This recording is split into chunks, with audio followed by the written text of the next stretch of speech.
పవన్ కళ్యాణ్ ప్రశ్నించే తత్వం ఆయనది, ప్రతిఘటించే నైజం అయింది, ప్రతిస్పందించే గుణం అయింది. ఈ పవన్ కళ్యాణ్ దేనికైనా చాలా తీవ్రంగా స్పందిస్తున్నట్టు కనపడుతుంది కానీ, ఏ ఘటనకి ఎంతలా స్పందించాలో ఆయనకి తెలిసినంతగా మరెవరికీ తెలియదు. ఎందుకంటే ఇటీవల పెహల్గాంలో జరిగినటువంటి ఉగ్రవాద చర్యలు అమరులైనటువంటి తెలుగు వ్యక్తులకు శ్రద్ధాంజలి ఘటిస్తూ, దాన్ని ఖండిస్తూ విజయవాడలో ఈరోజు సీకే కన్వెన్షన్ సెంటర్‌లో ఒక కార్యక్రమం ఏర్పాటు చేశారు. ఆ కార్యక్రమంలో పవన్ కళ్యాణ్ తన అభిప్రాయాలను చాలా సూటిగా చెప్పారు. మతోన్మాద చర్యలను సమర్థించే వాళ్ళు ఎవరైనా సరే, అంటే పాకిస్తాన్ చర్యలను సమర్థించే వాళ్ళు ఎవరైనా అక్కడికి వెళ్ళిపోవచ్చని ఆయన కాంగ్రెస్ పార్టీ వాళ్ళకి, ఎవరైతే అటువంటి అభిప్రాయాలు వ్యక్తం చేశారో వాళ్ళకి చాలా చురకలు అంటించారు. వెళ్ళిపోండి, మీరు ఇక్కడెందుకు, మీకు ఇక్కడ భారతదేశంలో జరుగుతున్న ఈ హింసని, అలాగే ఉగ్రవాదాన్ని ఎవరూ సమర్థించకూడదు. అందరూ దాన్ని ముక్త కంఠంతో ఖండించాలని కూడా ఆయన ఉద్ఘాటించారు. అంతేకాకుండా సత్యం మాట్లాడాలంటే చాలా ధైర్యం ఉండాలి. నేను చెప్తున్నాను, ఇటీవల నేను వెళ్ళినప్పుడు నెల్లూరు, అంటే పొట్టి శ్రీరాములు నెల్లూరు జిల్లాలో కావలి వాస్తవ్యులు మధుసూదన్ రావు ఉగ్రవాదుల అమానుష దాడిలో అన్యాయంగా బలైపోయారు. వాళ్ళ ఫ్యామిలీతో కలిసి ఆయన కాశ్మీర్ చూడాలని వెళ్ళారు. కాశ్మీర్ అందాలు, సుందర దృశ్యాలు చూడాలని వెళితే అకారణంగా ఈ ముష్కర్ల తూటాలకు బలైపోయారు. ఆవ ఆయన మధుసూదన్ భార్యను కలిస్తే ఆవిడ చెప్పింది, మేము సరదాగా చూద్దామని వెళ్ళి మా ఆయన ఇలా ప్రాణాలు పోయాయని చెప్పేసి. ఆ సందర్భంగా ఆహ్, మొన్న అంత ముందు రోజు, ఆ రోజే, అంటే ఈ ఘటన జరిగిన తర్వాత రోజు కావలి వెళ్ళి శ్రద్ధాంజలి ఘటించి ఆ కుటుంబానికి ధైర్యం చెప్పారు. అంతేకాకుండా ఈరోజు జనసేన పార్టీ తరపున 50,00,000 సహాయాన్ని కూడా పవన్ కళ్యాణ్, అంటే ఏదో కేవలం మాటలు చెప్పి ఓదార్చి వచ్చేయకుండా వాళ్ళ కుటుంబానికి ఆసరాగా ఉంటుందని ఆయన ఒక 50,00,000 కూడా ప్రకటించి వచ్చారు.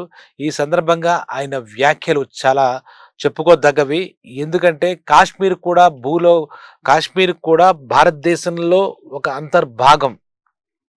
ఓట్ల కోసం, లేతే ఓట్ల రాజకీయం కోసం, రాజకీయాల్లో ఈ మన ఏవో లాభాలు పొందాలనే ఉద్దేశంతో పిచ్చి పిచ్చిగా మాట్లాడితే అది మంచి పద్ధతి కాదని చెప్పి అందరికీ ఆయన చెప్పారన్నమాట. మాది హిందువులందరికీ ఉన్నది ఈ భారతదేశమే. భారతదేశంలో అంతర్భాగం అందమైన కాశ్మీరే. మమ్మల్ని ఇక్కడ బతకనివ్వకపోతే ఎక్కడ బతకనిస్తారు? ఎక్కడికి మేము పోవాలని కూడా ఆయన తీవ్రంగా స్పందించినట్టుగా కనబడుతోంది. అలాగే జన సైనికులకి, ముఖ్యంగా అందరికీ కూడా కొన్ని మాటలు చెబుతూ, యుద్ధం ఆసన్నమైతే మనం సిద్ధంగా ఉండాలి. మనందరం కూడా కదం తొక్కాలి అనే భావాన్ని చెప్పారు. అంటే ఆయన మాటల్ని యథాతథంగా నేను చెప్పట్లేదు కానీ, ఆయన భావాల్ని మీ ముందుకు నేను తీసుకొస్తానమాట. ఆ పవన్ కళ్యాణ్ చెప్పిన దాంట్లో ముఖ్యంగా ఈ మతపరంగా ఈ రకంగా పహల్గామ్‌లో జరిగిన చర్యలను చాలా చాలా చాలా బాధపడుతూ, మనమందరం ఖండించాలి. మనందరిది ఒకటే దారవ్వాలి. ఈ విషయంలో ఉగ్రవాదుల పట్ల అందరిది కూడా ఒకే భావం కలగాలి. వాళ్ళ అమానుష చర్యలను మనం ఖండించాలి. ఇంకో మాట చెప్పారాయన. పవన్ కళ్యాణ్ పార్టీ, జనసేన అంటే ఒక ప్రాంతీయ పార్టీయో, లేదంటే కేవలం తెలుగువారిదో అని చూడకూడదు. మా విధానాలు జాతీయ విధానాలు, వాటికి సమర్థిస్తూనే మేము ముందుకెళ్తాం తప్పితే, కేవలం మా ప్రాంతంలో ఏం జరిగింది, మా వాళ్ళకి ఏం జరిగింది అని మాత్రమే మేము చూసుకోమనే విషయం ఆయన జాతీయ విధానాన్ని కూడా పార్టీ విధానంగా ఆయన ప్రస్ఫుటంగా చెప్పారనమాట. అదే రకంగా ఇక్కడ కూడా ఈ మతోన్మాద ఘాతుకాలు జరగడం పట్ల కూడా అందరూ అప్రమత్తంగా ఉండాలి. ఏం జరుగుతుందో ఒక కంట కనిపెట్టాలని కూడా చెప్పారు. ఇంకో మాట, ఒక్క విషయం మటుకు చాలా స్పష్టంగా ఆయన చెప్పింది మనకు అర్థం చేసుకోవాల్సిన విషయం ఏమిటంటే, ఎప్పుడైనా సరే ఈ ఉగ్రవాదాన్ని, హింసని మనం ఖండించి తీరాలి. ఎక్కడ జరిగినా, ఏం జరిగినా ఇటువంటి భావజాలం ఉన్న వాళ్ళని ఏరి పారేయాలి. ఒకవేళని ఏదో ప్రలోభాలతో వాళ్ళని సమర్థించాలి, ఉగ్రవాదాలు సమర్థించాలి, వాళ్ళ రాజకీయ లబ్ధి కోసం ఏదైనా చేయాలనుకునే వాళ్ళని ఖచ్చితంగా ఆయన హెచ్చరించింది ఏమిటంటే, ఈ దేశం వదిలి పొండి, ఉగ్రవాదులు ఎక్కడుంటే అక్కడికి పొండి. ఇటువంటి మీలాంటి వాళ్ళు మా భారతదేశానికి భారం అన్నట్టుగా కూడా ఆయన మాటల్లో ఒక స్పష్టమవుతోంది. ఇంతకు ముందే చెప్పాను, పవన్ కళ్యాణ్ అంటే ఆయన ప్రతిస్పందిస్తారు. ఎక్కడ ఎటువంటి జరిగినా ఆయన గుండె కరుగుతుంది, కన్నీళ్లు కారుతాయి ఆయన కళ్ళల్లోంచి.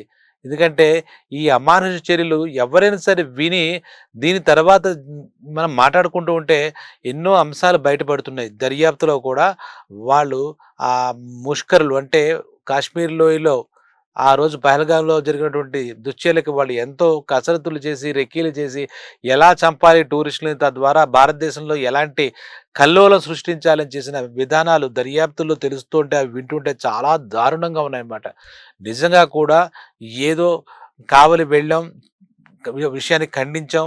ఆ కావలిలో మధుసూదన్ అనే ఆయన చనిపోతే ఆయన కుటుంబానికి పరామర్శ ఇచ్చామని ఊరుకోకుండా, ఈరోజు సీకే కన్వెన్షన్ విజయవాడలో పార్టీ ప్రముఖులతో ఆయన ఒక ఇది ఏర్పాటు చేసి, ఆయన భావాలను నిజంగా స్పష్టం చేయడం, అదే రకంగా వాళ్ళకి ఎందుకంటే అటువంటి వ్యక్తే చెప్పాలి.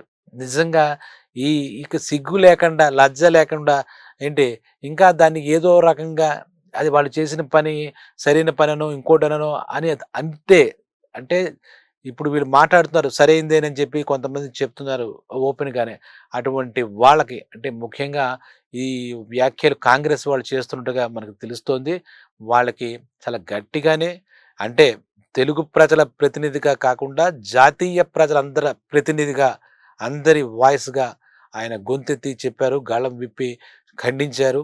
అంతే రకంగా మనందరికి కూడా యుద్ధాలు ఆసన్నమవుతే కనుక సిద్ధంగా ఉండాలని జన సైనికులకి, వీర మహిళలకు కూడా ఒక ముందస్తుగా ఆయన ఒక హెచ్చరికలని చేశారు.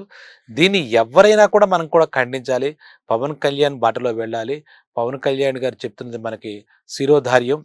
ఎవ్వరం కూడా మనం ఈ ఉన్మాద చర్యలను, ఉగ్రవాద చర్యలను, హింసాత్మక చర్యలను ఎప్పుడూ కూడా మనం ఖండిస్తామే తప్ప దాన్ని ఎవ్వరు కూడా ఏ సరైన చర్యగా అభివర్ణించకూడదు. చెప్పారుగా అభివర్ణిస్తే మనలో కూడా అటువంటి భావజాలం ఉంటే ఎవరైతే ఉంటారో వాళ్ళందరినీ ఇక్కడి నుంచి వెళ్ళిపోవచ్చు అని చెప్పి ఆయన డైరెక్ట్‌గా చెప్పారు. కాబట్టి పవన్ కళ్యాణ్ హ్యాట్స్ ఆఫ్. సరైన సమయంలో స్పందించడమే కాకుండా అలాగే సరైన సమయంలో సహాయం అందించడమే కాకుండా సరైన సమయంలో ఈ రకమైనటువంటి హెచ్చరికలు ఎవరైతే మనకి భిన్నంగా అంటే హింసకి, ఉగ్రవాదానికి సపోర్ట్ చేస్తూ, మద్దతుగా చేస్తూ మాటలు పెట్టి, తద్వారా దేశంలో మళ్ళీ కొన్ని అలజడులు, కొత్త విధానాలు రాకుండా మీరు హెచ్చరించిన విధానం చూస్తుంటే నిజంగా హ్యాట్స్ ఆఫ్. నిజంగా మీరు ప్రజల నాయకుడు, ప్రజల్లోంచి పుట్టారు. అలాగే జనంలోంచి, జనం కోసం, జనం చేత ఎన్నుకోబడిన జనసేనాని మీరు. మీరు పూరించండి యుద్ధం మీ వెనక మేమంతా ఉంటామని జన సైనికులు అంటున్నారు. ఖచ్చితంగా మీకే కాదు ఈ ఉగ్రవాద చర్యలు ఖండిస్తూ భారతదేశ ప్రభుత్వం ఇప్పుడే ఎన్నో చేశారు. మోడీ ప్రభుత్వం. ఆయనకు కూడా అందరూ సంఘీభావం తెలిపారు. ఇలాంటి పిచ్చినోళ్ళు అక్కడక్కడ మాట్లాడితే మీరిచ్చిన ఈ కోటింగ్‌తో అవి సైలెంట్ అవుతాయని కూడా అనుకుంటాం. ఖచ్చితంగా మీరు చెప్పిన ఒక్క మాటకు మేము గట్టిగా నమ్ముతున్నాం. సత్యం చెప్పాలంటే చాలా ధైర్యం కావాలి. ఆ ధైర్యం మీకుంది. మీ వెనక అనుచరిస్తున్న జన సైనికులు కూడా ఉంది. అందుకే సత్యాన్ని మేము కూడా చెబుతాం. సత్యాన్ని కాపాడుతాం. మీ మాటల్లో, మీ బాటలో వెళ్తాం. ఆ విషయంలో మీకు మరోసారి చెప్తున్నాం ఈ సందర్భంగా అని చెప్పి జన సైనికులు, వీర మహిళలు అంటున్నారు. ఆల్ మీడియా కూడా ఈ విషయంలో ఉగ్రవాదాన్ని అన్ని రకాలుగా ఖండిస్తోంది. ఎక్కడో అవాకులు, చవాకులు పేలే రాజకీయ లబ్ధిదారులు తప్పితే మిగిలిన వాళ్ళంతా కూడా ఈ పహల్గాం చర్యలో కంట నీరు పెట్టుకున్నారు. అకారణంగా చనిపోయిన వారి ఆత్మశాంతి కోసం నివాళులు ఘటించారు. ఈరోజు మరొకసారి మీరు మీ మీ యొక్క సందేశం అందరికీ అందింది. ఎవరైతే పిచ్చిగా వాగుతున్నారో వాళ్ళు ఈ దేశాన్ని వదిలేసి వాళ్ళు ఎక్కడికి పోతే పాకిస్తాన్ పోతారో, ఇంకో చోట పోతారో పొమ్మని మీరు చెప్పిన విధానం అభినందనీయం. అలాగే ఈ మత సంఘర్షణలు జరుగుతున్నా, లేదా మతోన్మాద చర్యలు అవుతున్నా అందరూ కూడా అప్రమత్తంగా ఉండాలని మీ సందేశం కూడా మేము పాటిస్తాం. మీ చెప్తున్నటువంటి సత్యానికి, మీ గుండె ధైర్యానికి మరోసారి అభినందనలు తెలుపుతూ నమస్కారం.